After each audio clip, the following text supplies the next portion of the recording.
Continuamos con el tema número 3, respecto al balance general, hoy llamado estado de situación financiera. Este estado de situación financiera es el documento en el cual se describe la composición financiera de la empresa a un momento determinado. Indica las operaciones que tiene la empresa realizadas o reflejadas en el lado del activo y los medios a través de los cuales se ha financiado estos reflejados en el lado del pasivo. Y finalmente, la financiación directa por parte de los accionistas, me refiero al patrimonio. En síntesis, podríamos decir, es un sinónimo de una fotografía que muestra la posición financiera de la empresa a un momento determinado. La estructura, ya lo mencionábamos, estaba compuesto por el activo, el pasivo y el patrimonio. Ahora nos toca ver la estructura del activo. El activo diferenciamos dos aspectos importantes, el activo corriente y el activo no corriente. En el activo corriente tenemos el activo disponible, el exigible y el realizable. En el activo disponible tenemos naturalmente la caja y bancos, hoy actualmente se llama efectivo y equivalente efectivo, los valores disponibles. En el activo exigible tenemos las cuentas por cobrar comerciales, las cuentas por cobrar a los accionistas, al personal y otras cuentas por cobrar, y finalmente el activo realizable que está abocado y relacionado a lo que es el rubro de los inventarios. Entiéndase esto como las mercaderías, la materia prima, materiales diversos, productos en proceso, embalajes y embalajes, productos terminados. Y finalmente tenemos el activo no corriente, está abocado por estos grandes conceptos importantes: inmueble, maquinaria, equipo, activos intangibles, inversiones en valores, entre otros conceptos de importancia. El activo, entonces, se refiere a todo aquello que le pertenece a la empresa y se clasifica según su grado de liquidez, es decir, la facilidad con que se puede convertir en dinero. Se ordena según el grado de liquidez, de mayor a menor. En este caso tenemos el activo corriente y el activo no corriente. El activo corriente son los activos con grado de mayor liquidez, aquellos que se pueden convertir en efectivo en un periodo menor a un año, es decir, en un ciclo normal de las operaciones de un negocio. Entre ellos tenemos la caja y bancos, la cuenta por cobrar y otras cuentas diversas y los inventarios. En el activo no corriente, precisamos que son activos con menor grado de liquidez, aquellos que se pueden convertir en efectivo en un plazo mayor a un año. Entre ellos tenemos los activos fijos, porque no es función, no es objetivo de la empresa vender sus activos fijos para convertirlo en dinero en efectivo. En consecuencia, esto está clasificado dentro del activo no corriente. Algunos componentes del activo no corriente: los activos fijos, los activos intangibles, la depreciación, la amortización, todos ellos son parte de este gran rubro del activo no corriente. Enseguida vamos a ver el pasivo. El pasivo son obligaciones que tiene la empresa para con terceros, excepto los dueños, porque hemos dicho que las obligaciones que tiene con los dueños están reflejadas en el patrimonio. Se clasifica según el plazo en el cual se tiene que honrar, se tiene que pagar. Dicha obligación está dividida en pasivo corriente y en pasivo no corriente. El pasivo corriente son aquellas deudas que deben pagarse en el corto plazo, es decir, durante un año. Se tiene, entre otros, a los proveedores, a los bancos, a los empleados, al Estado, entre otros.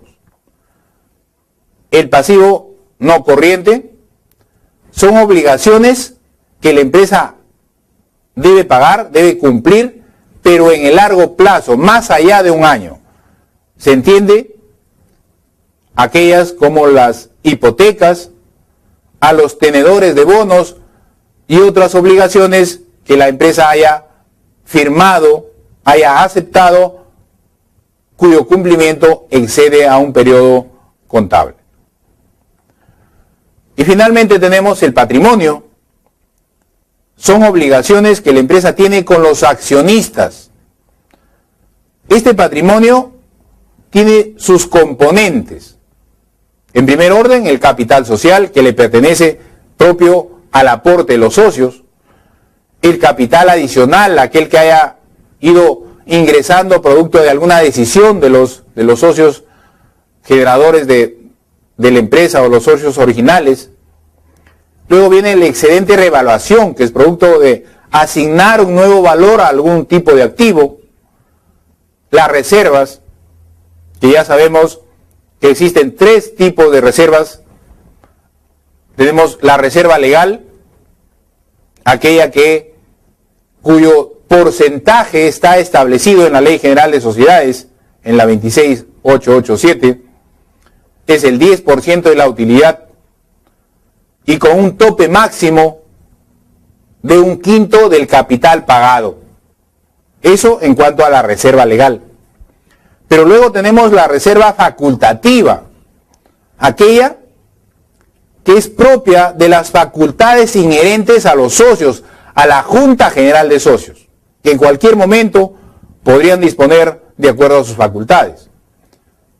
Y una última es la reserva estatutaria, aquella que previo acuerdo se consignó en monto y en aplicación y uso en los estatutos. Entonces, ahí tenemos el concepto de la reserva. Y finalmente son las utilidades no distribuidas, que también forman parte de este gran rubro importante del patrimonio. Aquí les presento la estructura elemental del balance general.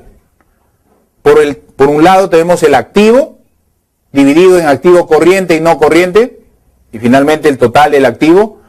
Y por el otro lado tenemos el pasivo y patrimonio. El pasivo dividido en pasivo corriente y en pasivo no corriente, y el patrimonio, total patrimonio, cuya sumatoria del pasivo y el patrimonio deberá ser exactamente igual a la sumatoria del total del activo. Esta es entonces la forma, la estructura elemental, básica del balance general. Acá lo tenemos ya con cifras. Tenemos el activo, el pasivo y el patrimonio comparado para medir las variaciones que han existido de un periodo a otro de la misma empresa. Mido que efectivo y valores negociables en el año 2002, por ejemplo, tengo 100, pero en el año 2003 tengo 120. Ha habido una variación, es decir, ha habido un incremento de liquidez de 20. Será materia de que más adelante vayamos analizando cada uno de los estados financieros en función a sus rubros que lo componen.